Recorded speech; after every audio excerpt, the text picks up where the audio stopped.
Jadcherla MLA Anirudh Reddy కీలక వ్యాఖ్యలు చేశారు. మంత్రులు ప్రాతినిధ్యం వహిస్తున్న జిల్లాలు నియోజకవర్గాలకే నిధులు వెళ్తున్నాయని ఆరోపించారు. మమ్మల్ని మరోసారి ఎమ్మెల్యేగా గెలిపిస్తేనే కదా తాము కూడా మంత్రులు సీఎం అయ్యేది అని కామెంట్ చేశారు. జడ్చర్ల అభివృద్ధి కోసం ఎంత వరకైనా వెళ్తానన్న ఆయన తనను మరోసారి 2 సార్లు గెలిపించండి అని ప్రజలను కోరారు. అప్పుడు తాను సీఎం అభ్యర్థి అవుతారన్నారు ఎమ్మెల్యే అనిరుద్ రెడ్డి. అంటే మీటింగ్ సందర్భంలో అందరూ అనిరుద్ రెడ్డి మాట్లాడతారు కాంట్రవర్షియల్ స్టేట్మెంట్ అంటే నేను ఏమన్నానంటే మంత్రులు ఉంటారు ఎవరైనా కానీ మంత్రి ఎందుకు కావాలి వాళ్ళ మంత్రి అయితే వాళ్ళ ఏరియా అభివృద్ధి జరుగుతుందని చెప్పేసి మేమేమంటే ఎమ్మెల్యేలు అయినాకనే కదా మంత్రులు అయ్యేది కాబట్టి మంత్రులకు ఎక్కువ నిధులు కాదు ఎమ్మెల్యేలకు కూడా నిధులు ఇవ్వాలని చెప్పి అడుగుతున్నాము. అనిరుద్ రెడ్డి వ్యాఖ్యలకి సంబంధించిన కంప్లీట్ డీటెయిల్స్ ని మా అసోసియేట్ ఇన్పుట్ ఎడిటర్ నగేష్ అందిస్తారు. నగేష్, మనం అనిరుద్ రెడ్డి చేసిన వ్యాఖ్యల్ని ఏ విధంగా చూడాలంటారు?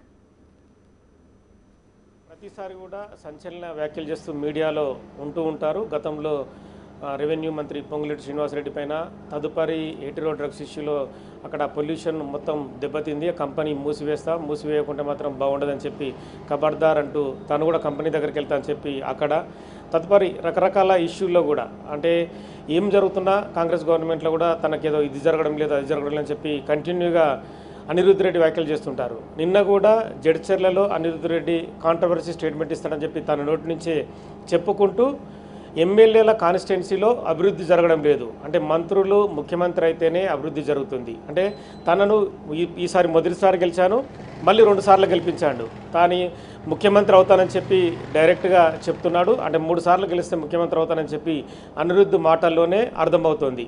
లేదంటే మంత్రి అయినా కూడా అభివృద్ధి పథంలో ఎమ్మెల్యేల కాన్స్టిట్యున్సీలు ఉంటాయి, మంత్రి కాకపోవడం కూడా దురదృష్టకరం అని చెప్పి ఆయన మాటల్లోనే చెప్పుకొచ్చాడు. కొడంగల్ కాన్స్టిట్యున్సీలో ముఖ్యమంత్రిగా రేవంత్ రెడ్డి ఉన్నాడు కాబట్టి 5,000 కోట్ల అభివృద్ధి పనులతో అక్కడ కొడంగల్ కాన్స్టిట్యున్సీ దూసుకుపోతుంది. అలాగే అంటే తాను కూడా ముఖ్యమంత్రి అయితే కనుక అలాగే జడ్చర్ల కాన్స్టిట్యున్సీని దూసుకుపోనిచ్చే విధంగా పనిచేస్తానని చెప్పి ఆయన మాటల్లో చెప్పుకొచ్చిన పరిస్థితి. అంటే రకరకాలుగా అనిరుద్ రెడ్డి అయితే మాట్లాడుతూ ఉంటాడు. మరి ఆ మాటల్ని ప్రభుత్వంలో ఉన్న మంత్రులు కానీ ముఖ్యమంత్రి రేవంత్ రెడ్డి కానీ అంటే వాచ్ చేస్తూ ఉంటారు. అనిరుద్ రెడ్డితో కూడా రకరకాలుగా మాట్లాడుతున్న సందర్భంలో కూడా మళ్ళీ అక్కడ మామూలుగానే అనిరుద్ రెడ్డి ఉంటాడు. కానీ సంచలన వ్యాఖ్యలకు ప్రతిసారి వేదిక అవుతూ అనిరుద్ రెడ్డి అవుతున్నాడు. జడ్చర్లకు అంటే ప్రతి ఎమ్మెల్యే కాన్స్టిట్యున్సీకి కూడా ప్రభుత్వం నిధులు కేటాయిస్తుంది, అంటే అక్కడ రోడ్లు కానీ మంచినీటి సౌకర్యాలు కానీ అంటే ప్రజల అవసరాలకు అనుగుణంగా అక్కడ ఏవి లోటుపాట్లు అని చెప్పి ప్రభుత్వం ప్రతిసారి రిపోర్టు తీసుకుంటూ ఉంది. ఆ రిపోర్టుకు అనుగుణంగానే అక్కడ నిధులు కేటాయించబడతాయి.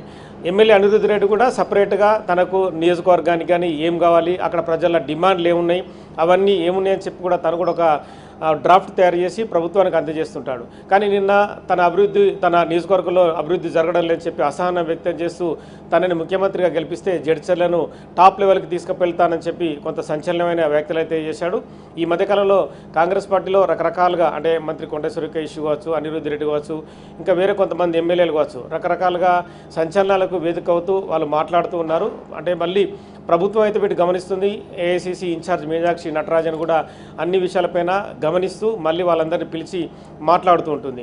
కానీ అనిరుద్ రెడ్డి ఈసారి మాట్లాడిన మాటలను మరి మామూలుగానే టీ కప్లో తుఫాన్ లాగా రకరకాలుగా మంత్రులు కూడా చెప్తుంటారు. ఎందుకంటే కొండ సురేఖ ఇష్యూలో కూడా మంత్రి పొంగులేటి శ్రీనివాసరెడ్డి చిట్ చాట్లో ఇవన్నీ మామూలుగానే జరుగుతుంటాయి. టీ కప్లో తుఫాన్ లాగా ఇష్యూ జరిగింది, కొండ సురేఖ ఇష్యూని మామూలుగా తీసుకోండి అని చెప్పారు. అలాగే సీతక్క కొండ సురేఖ సమ్మక్క సారక్క లాంటి వారని చెప్పుకొచ్చారు. సో మరి కాంగ్రెస్ గవర్నమెంట్లో ఇలాంటి మాటలు మాట్లాడడం వల్ల సోషల్ మీడియాలో కూడా ట్రోల్ అయ్యే పరిస్థితి అయితే కనిపిస్తుంది. సోషల్ మీడియాలో రకరకాలుగా అంటే అనిరుద్ రెడ్డి సంచలన వ్యాఖ్యలు మాట్లాడాడు, తను ముఖ్యమంత్రి అవ్వాలనుకుంటున్నాడు, 2 సార్లు గెలిపించండి ప్రజలని చెప్పి రకరకాలుగా ట్రోల్ చేస్తున్నారు. మళ్ళీ అనిరుద్ రెడ్డి మీడియా ముఖంగా కనిపిస్తే ఏం మాట్లాడతారని కూడా అందరు ఆసక్తిగా ఎదురు చూస్తున్న పరిస్థితి అయితే కనిపిస్తుంది. Thank you Nagesh.